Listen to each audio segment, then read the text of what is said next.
She always knew it was him by the knock. Not because nobody else ever knocked, because nobody else knocked like that. 3. Always 3. With the particular rhythm of someone who had decided a long time ago that if a door was worth knocking on, it was worth knocking on with intention. Jennifer set down her piping bag, wiped her hands on her apron, and felt something she had spent 30 years not feeling in response to someone arriving. Relief. She opened the door. He was standing in the morning light with the oolong from the Chinatown shop in one hand, the specific one from the specific shelf that she had mentioned exactly once in their second week, in the kind of offhand way you mention things when you don't yet know that the person listening is the kind of person who files everything away and forgets nothing. In his other hand, a single stem, pale yellow, the exact flower she had pressed between the pages of her culinary school notebook at 19 years old, because a chef she admired had worn one in his lapel the day he told her class that cooking was not a skill, it was a language, and the ones who spoke it fluently were the ones who understood that feeding someone was an act of love, whether they admitted it or not. She had mentioned that story once, 4 months ago, in passing, over tea. She stared at the flower. "How did you—" "You told me," he said simply. Not, "I remembered," not, "I looked it up," just, "You told me." As if the most natural thing in the world was to listen to someone completely and then act on what you heard. Jennifer looked at this man standing in her doorway in the morning light. This man who had read the plaque on the wall and come back the next day. Who had brought the oolong without being asked for over a year. Who had driven 3 black cars into a parking lot at midnight because she said, "I can't be here anymore," and he had already been moving before she finished the sentence. Who had shown up, every time, without fail, without being asked twice, for a woman who had spent 30 years being shown that showing up was optional.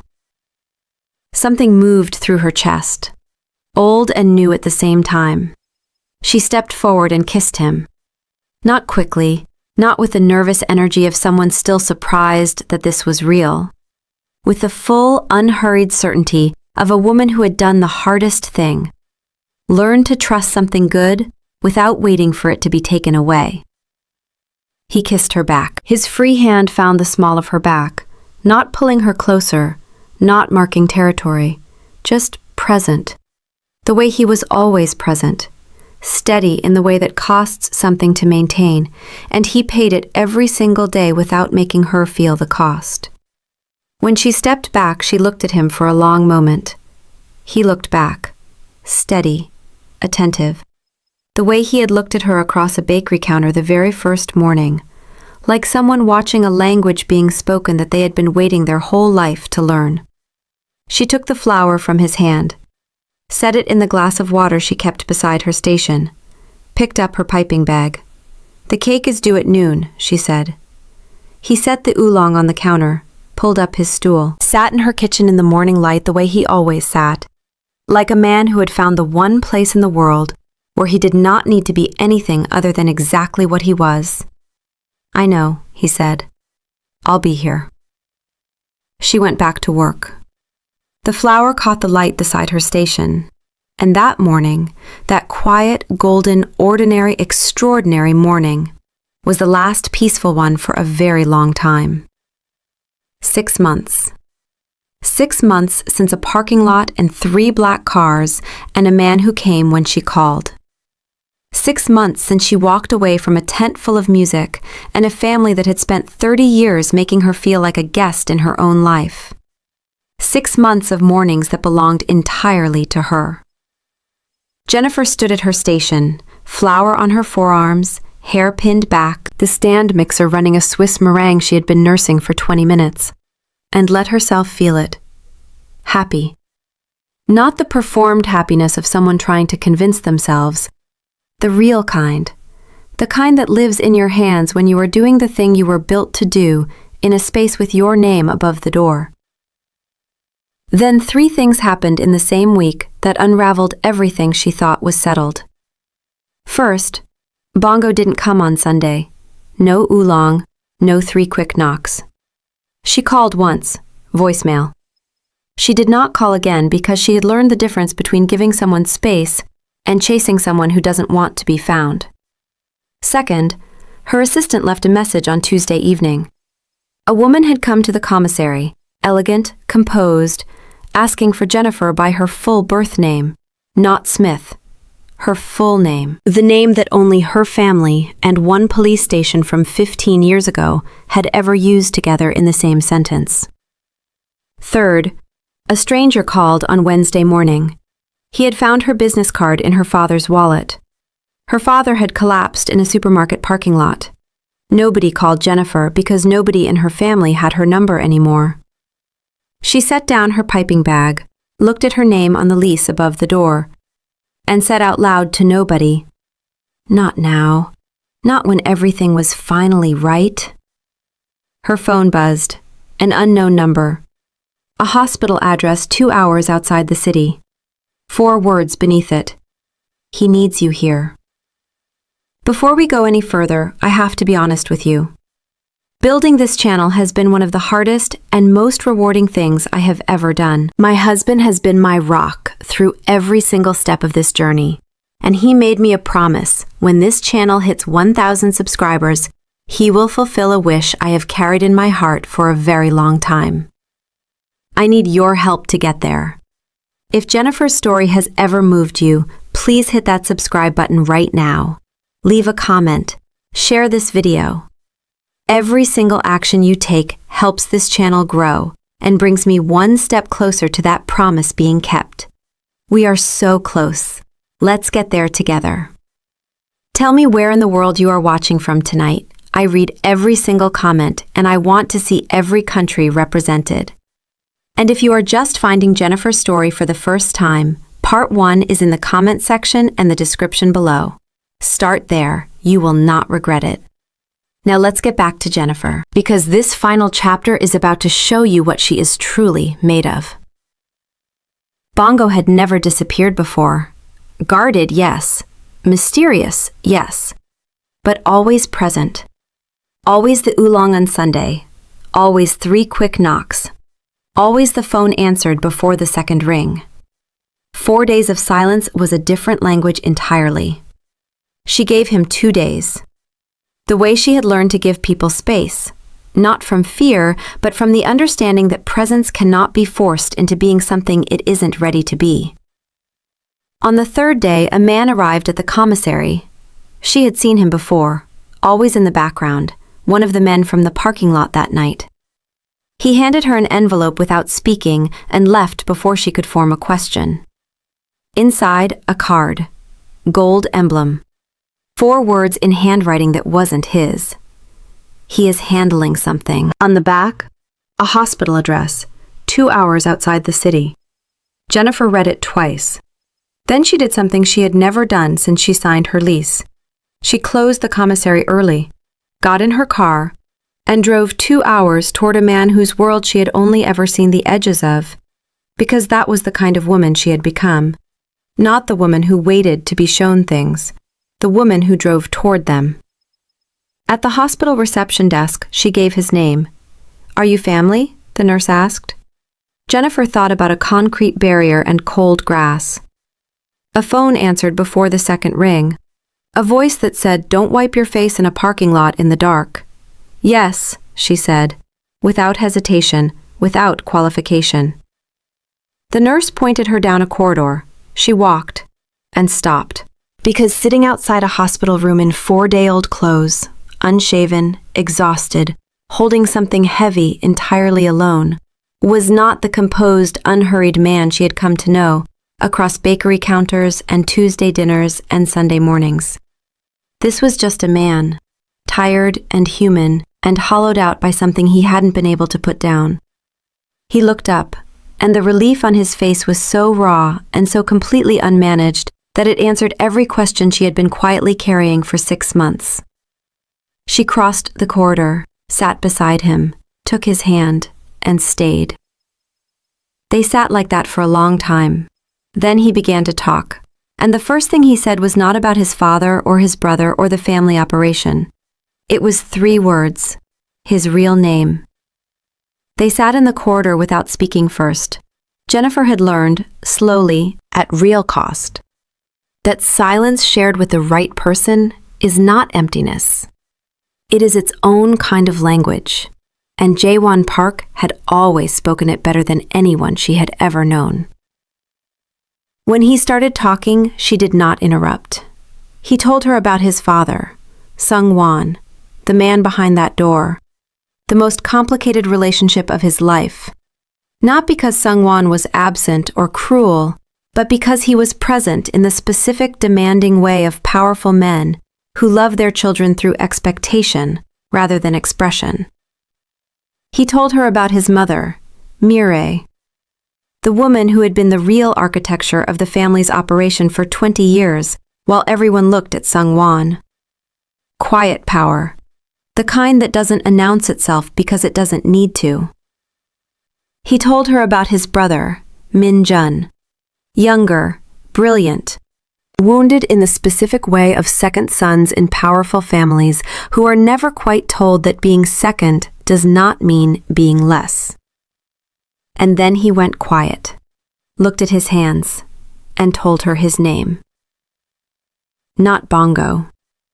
Bongo was armor. A name that let him walk into a bakery and order an espresso and read a plaque on a wall without the room changing around him. A name that let him be ordinary in the spaces where Jaewon Park could never be ordinary. His name was Jaewon. Jaewon Park. Jennifer looked at him when he said it. Really looked. The way she looked at things that mattered and deserved to be seen properly. Jaewon, she said, testing it, learning it, giving it back to him with the care of someone who understood instinctively what it meant to finally have your real name spoken by someone who chose you.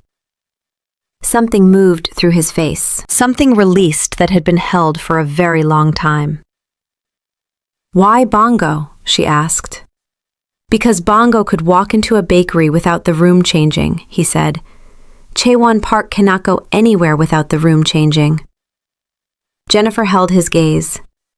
I would have chosen you either way, she said. I need you to know that. He looked at her for a long time. I know, he said quietly. That is why I am telling you now. Then his phone buzzed. He looked at the screen. Something shifted in his face. Back to the version of him that knew how to manage things. There is something else, he said. Something I need to tell you about why I am really here. And about my brother. He paused. And about someone who I think has already found you. Jennifer found out about the woman from her assistant on the drive back. Elegant, composed, asked for Jennifer by her full birth name, left a card. Gold emblem, same as Jaewon's, but older.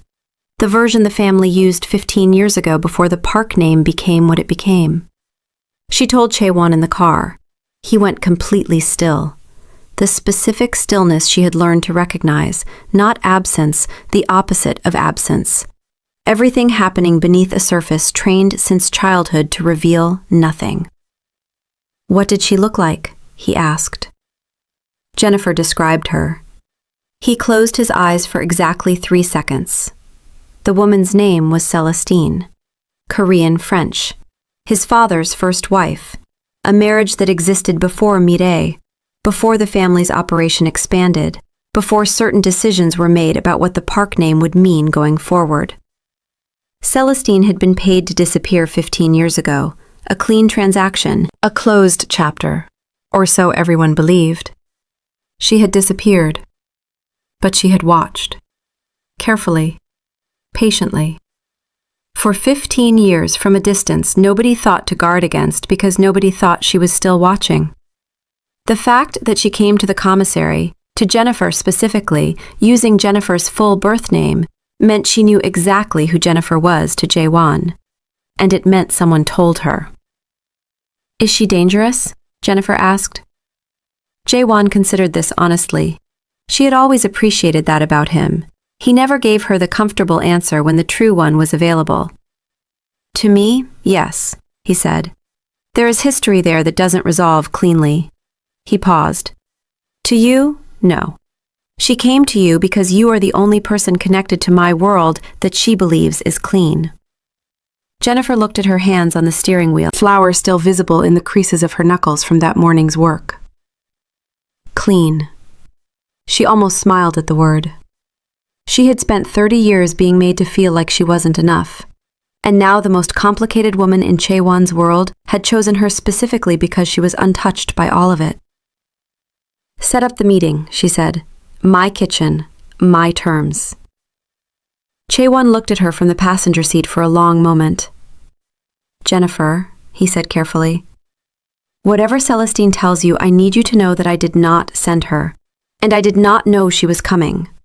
He paused. Which means someone else did, and that person knew exactly what they were doing. Celestine arrived at exactly the time Jennifer specified. She looked around the kitchen when she walked in, at the skylights, at the waitlist board, at Jennifer's name above the door, with the expression of someone confirming something they already suspected. He chose well, she said, to herself, like something settled. They sat at the counter, no performance from either of them. Jennifer had run out of patience for performance years ago, under a magnifying lamp at 2 a.m. Celestine had been saving her energy for this moment too long to waste it on anything that wasn't true. Celestine told her everything. Someone inside the Park family had been building a parallel operation for 2 years, rerouting funds, establishing alternative structures, planning to use Sungwon's illness as the moment to execute a transfer that would lock Mireille and Chaewon out permanently. The person was not an outsider, not a rival. It was Minjun. Celestine slid a folder across the counter. Names, dates, transfers. The complete picture assembled over 15 years of watching from a distance nobody thought to guard. Everything is in there, she said. Then she looked at Jennifer with the focused attention of someone finally seeing up close what they had been observing from far away. You are not what I expected, she said. What did you expect? Jennifer asked. Someone who needed him, Celestine said simply. He has always chosen women who needed him. You don't. Jennifer met her gaze. No, she said. I chose him. There is a difference. Celestine was quiet. Then, yes, there is. She stood to leave. At the door, she stopped without turning around. There is one more thing, she said. The person who told me about you, who gave me your full name, who told me where to find you. A pause with 15 years of weight in it. It was not someone in Jaewon's world. She turned around. Your sister's new husband has been in contact with Minjun for 3 months. This was never just a betrayal from one side. Jennifer sat at her counter after the door closed with the folder open in front of her and the morning light still coming through the skylights and the specific silence of a woman who has just discovered that the two worlds she was keeping carefully separate had been talking to each other the entire time. Jennifer just found out that the two worlds she thought were completely separate have been talking to each other behind her back. The sister who called her a local chef, the brother who built his operation on someone else's pain. Connected. If you were Jennifer, what do you do with that information right now? Drop your answer in the comments. Tell me where in the world you are watching from tonight. I read every single one. Part 1 is in the comments and description below. Send it to someone who needs Jennifer's story from the beginning. Subscribe and hit that bell, because what happens next is the twist that changes everything. Jennifer sat alone in her kitchen after Celestine left, the folder open on the counter, the morning light doing its steady, indifferent thing through the skylights. The same light that had fallen across her hands through 60 hours of sugar flowers and 2 a.m. buttercream and every commissioned cake she had ever built in this space. She thought about the timeline. Danielle's husband, a man she had met twice, whose last name she had to look up when she addressed the wedding card, who stood in the back row of a photograph between her father and her aunt, who was apparently 3 months deep into a conversation with the younger brother of the man Jennifer had chosen. She thought about the eviction notice pressed into her palm without eye contact. She thought about 30 years of a family that took everything she produced and returned nothing but the opportunity to keep producing. And now, reaching across into the life she had built away from all of them. She picked up her phone, called Chae-won, told him everything. The silence on the other end was the specific silence of a man recalculating everything simultaneously. She had learned to recognize it. Each silence a different temperature. This one was cold and focused and moving fast beneath the surface. "Send me the folder," he said. She photographed every page and sent them. 20 minutes passed. She went back to work. Not because the work was more important, but because her hands needed something real to hold, and the Cardamom Pear Commission wasn't going to pipe itself. He called back. "It is real," he said. "All of it." "What do we do?" she asked. "We do what neither of them expected," he said. "Together. And first." She set down her piping bag. Chae-won, his real name, still new in her mouth. Still something she was learning to carry with the weight it deserved. "Whatever you do, I need you to remember that Danielle is still my sister." A pause. The thinking quiet. "I hear you," he said. Not a promise, but an acknowledgement. And from Chae-won Park, that was the beginning of one. That evening Danielle called. Jennifer almost didn't answer. She answered. And what Danielle said in the first 30 seconds told Jennifer two things simultaneously. Her sister genuinely did not know about her husband's involvement, and her sister was more afraid than Jennifer had ever heard her. Jennifer went to see her mother alone, not because of Danielle, not because of the folder or the connection to Min-jun or any of the external machinery of consequence already in motion. She went because she had realized, sitting in her kitchen at 6 a.m. with the commission finished and the morning light arriving, that the one conversation she had never had was the one she needed to have before she could walk into the rest of her life unencumbered. The temporary apartment was smaller than anything they had ever lived in, furniture reduced. The architecture of a life built to look right from the outside, stripped back to its actual dimensions. Her mother answered the door, and for the first time in Jennifer's memory, looked genuinely surprised. Not guilty, not ashamed. Surprised. Like she genuinely had not expected this door to open again. Jennifer did not go inside. She stood in the doorway and said what she came to say. Without anger. Anger would give the moment too much heat. This needed to be cold and clean and permanent. She talked about the bruise, 2 inches long, purple. She had measured it. She talked about 60 hours of work that her sister described to a room full of strangers as a local chef. She talked about standing outside a photograph at her sister's wedding, while her brother-in-law's college roommate stood inside it. She talked about the eviction notice, the weight of it in her palm. Her father's back disappearing into a crowd. She talked about what 30 years of that household had cost her. In real numbers, in real nights, in the specific accumulated exhaustion of a person treated as a resource, rather than a human being, by the people most obligated to know the difference. She did not ask for an apology. She had stopped needing apologies from people who didn't understand what they had done. When she finished, her mother opened her mouth. Jennifer shook her head once. "I didn't come for your response," she said. "I came to finish something." She turned and walked down the corridor. Her phone rang before she reached the elevator. Her mother, immediately, calling back the way she had always called, expecting to be answered, expecting the door to still be open, expecting Jennifer to turn around. Jennifer looked at the phone ringing in her hand, then she put it in her pocket, kept walking, and did not go back. And for the first time in 30 years, the not going back felt like arriving somewhere rather than leaving.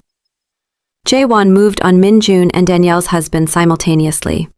Not with confrontation, with a specific, quiet precision of a man who understood that the most permanent damage is done through systems, through documentation and legal structures, and the careful removal of foundations that hold things up. Min Jun's parallel operation was dismantled legally. Every rerouted fund traced and reversed. The document Sungwon was being kept alive to sign was replaced before Min Jun could execute, handled by lawyers who had been on retainer for exactly these moments. Danielle's husband's connection to Min Jun. 3 months of documented correspondence conducted in the belief that nobody who mattered was watching, was handed to a lawyer with instructions. Danielle found out the way she found out about most things now, too late, from the wrong person, in front of people she had been trying to impress. The life she had built on the wrong foundation began coming apart in real time. Then Jennifer called Chae-won and asked him to stop. He was quiet. She connected with the people trying to take everything from us. Her husband did, Jennifer said. She is many things, but I don't think she knew. You are not certain? No, Jennifer said, but I am giving her the benefit of the doubt one time. One. She paused. Because that is who I am, not who they made me, who I chose to be. The silence stretched. Then, okay. One word. From Chae-won Park, it carried the weight of a man choosing to trust someone else's instinct over his own because she had earned that. Because he had decided, somewhere between a bakery counter and a hospital corridor, that her judgment was worth deferring to. Jennifer called Danielle that evening. Tuesday, she said, 10 o'clock, my kitchen. Come alone. Come to listen. She hung up, looked at the pale yellow flower still in the glass beside her station, still catching the light. Tuesday morning, Jennifer was at her station when Danielle walked in and stopped in the entrance and took in the kitchen, the skylights, the name on the lease, the waitlist board with the expression of someone understanding for the first time, and too late exactly what they had never bothered to see. Danielle sat at the counter without being told to. Jennifer kept working, flower on her forearms, hair pinned back, completely in her element. They talked. Not easily, not cleanly, but honestly, which was more than 30 years of living beside each other had ever produced. Danielle did not know about her husband's involvement with Min Jun. The expression on her face when Jennifer told her was not performance.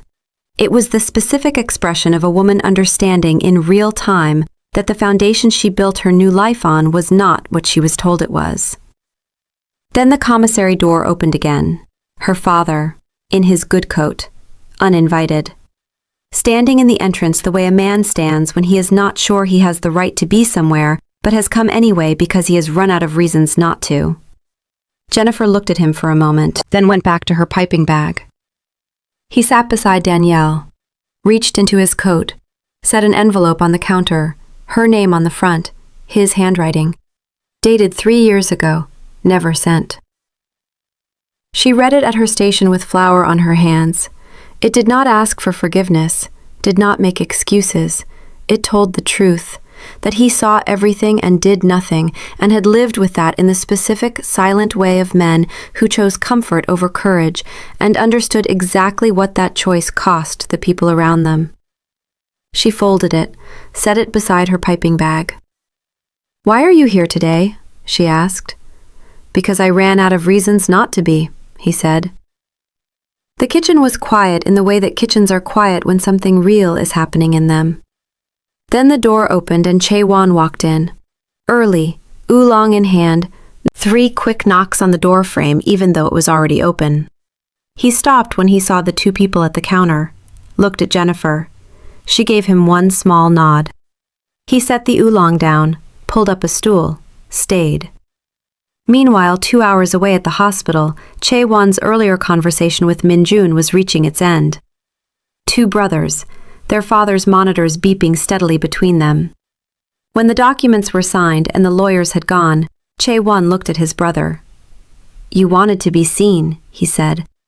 "I should have seen you better." Min Jun looked at him. "Was I ever enough?" The question landed and stayed. "Yes," Chae-won said finally. "The problem was never you. The problem was that nobody said it loud enough. Min-Jun broke. Not from defeat, from being heard for the first time by the one person whose hearing had always mattered most. 3 months later, Sunday morning. The commissary kitchen smelled like brown butter and cardamom and the particular warmth of a space that has been worked in and loved until it has absorbed the character of the person who built it. Jennifer was at her station, completely herself, completely home. Her waitlist had doubled. A publication had featured her last month, not as a local chef, not as someone's caterer, as Jennifer Smith, pastry chef. The photograph showed her hands at work with the plaque visible in the background. She read the piece once, put it away, went back to the piping bag, because the cake was due at noon, and she had never once in her professional life been late. Chae-won arrived with the oolong. Grace was at the counter the way she was always at the counter on Sunday mornings now. Present, warm, permanent in the best possible sense. Mireille had sent flowers that morning. A specific arrangement Jennifer had mentioned once in passing during a phone call she didn't think Mireille was paying attention to. She was paying attention. The park women always paid attention. Celestine had received what she came for. Acknowledgement. Mireille had called her 3 weeks ago. What passed between them belonged to them, but Celestine was no longer watching from a distance. That was enough, more than she expected. Sung-won was recovering, slowly, changed. He had not yet met Jennifer properly. That conversation was being assembled at the right pace. It would happen, just not today. Min-Jun was not here, but he was not gone. Somewhere in the middle distance of a family learning to rebuild, doing the work, taking the time. Chae-won called him on Thursdays. That was where they were. Jennifer's father called on Sunday mornings.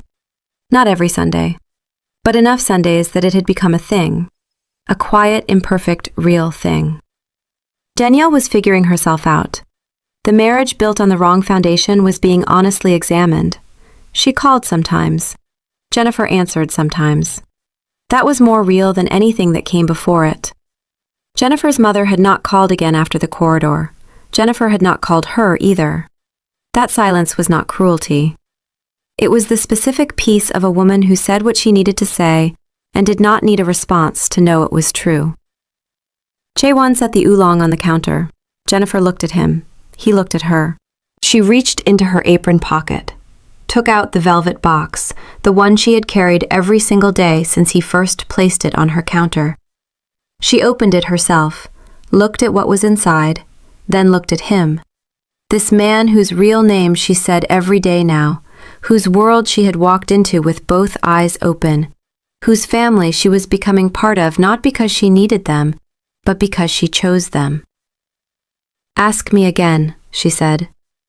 He did. She said yes, not with drama, not with tears, with the quiet, complete, permanent certainty of a woman who built her own empire first and knows exactly what she is bringing to the table. Grace made a sound from her corner, half laugh, half something older and warmer than laughter.